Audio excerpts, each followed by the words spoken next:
সব দলকে নিয়ে একটি ইনক্লুসিভ নির্বাচন হতে হবে, সবার ভোটের অধিকার দিতে হবে বলে মন্তব্য করেছেন জাতীয় পার্টির চেয়ারম্যান ব্যারিস্টার আনিসুল ইসলাম মাহমুদ। লেভেল প্লেইং ফিল্ড অনুপস্থিত দাবি করে তিনি বলেন, আইন শৃঙ্খলা পরিস্থিতি নির্বাচন উপযোগী এবং প্রশাসনকে নিরপেক্ষ হতে হবে। সকালে রাজধানীতে সংবাদ সম্মেলনে এসব কথা বলেন তিনি।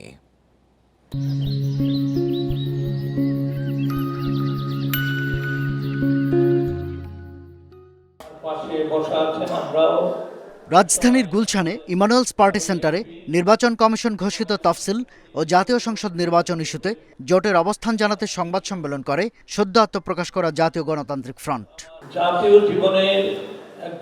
দেশের চলমান আইনশৃঙ্খলা পরিস্থিতি নিয়ে উদ্বেগ প্রকাশ করে জাতীয় পার্টির মহাসচিব রুহুল আমিন হাওলাদার বলেন, একটি সেরা নির্বাচন সংক্রান্ত প্রধান উপদেষ্টার বক্তব্য আর বাস্তবতায় কোনো মিল নেই। হানাহানি, মারামারি, কাটাকাটি, একটা অনিশ্চয়তা এবং জীবন হরণের যে একটা প্রতিযোগিতা, এটা কাঙ্ক্ষিত নয়। গত 54 বছরে এত বিপর্যয় অল্প সময়ের মধ্যে কখনো ঘটে নাই। সবাই আতঙ্কিত এবং চিন্তিত, উদ্বিগ্ন, এবং নির্বাচনকে ঘিরে যে প্রতিযোগিতা শুরু হবে সেখানে মানুষের জীবনের নিশ্চয়তা মোটেই নেই।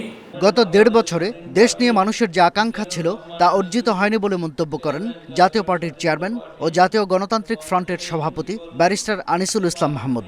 বলেন, নির্বাচনের জন্য যে রাজনৈতিক স্থিতিশীল পরিবেশ দরকার তা নেই। নির্বাচনটা হতে হবে সুষ্ঠু, গ্রহণযোগ্য, এবং এই নির্বাচনটা সকলকে নিয়ে ইনক্লুসিভ একটা নির্বাচন হতে হবে। আজকে দুঃখের সাথে বলতে হবে, সেই নিরপেক্ষ সরকার কিন্তু আমরা দেখছি না। প্রশাসন আজকে ভাগাভাগির প্রশাসন, যেভাবে চলছে ভাগাভাগির সরকার সেভাবেই কিন্তু চলছে। তফসিল ঘোষণার 24 ঘন্টার মধ্যে একজন প্রার্থীর ওপর হামলা কি পরিস্থিতির ইঙ্গিত দেয় সে প্রশ্ন রেখে আনিসুল ইসলাম মাহমুদ বলেন, সরকার বলছে একটি উৎসবমুখর নির্বাচন হবে। চলমান আইনশৃঙ্খলা পরিস্থিতি যদি হয় উৎসব, তাহলে বলার কিছু নেই বলেও মন্তব্য করেন আনিসুল ইসলাম মাহমুদ। যদি করতে না পারে, আমি আপনাদের বলছি, ইতিহাসে আপনাদের কিন্তু যে জাজমেন্ট আপনাদের সম্বন্ধে দেওয়া হবে সেটা খুব ভালো হবে। শাহাদাত স্বপন, ইন্ডিপেন্ডেন্ট নিউজ, ঢাকা।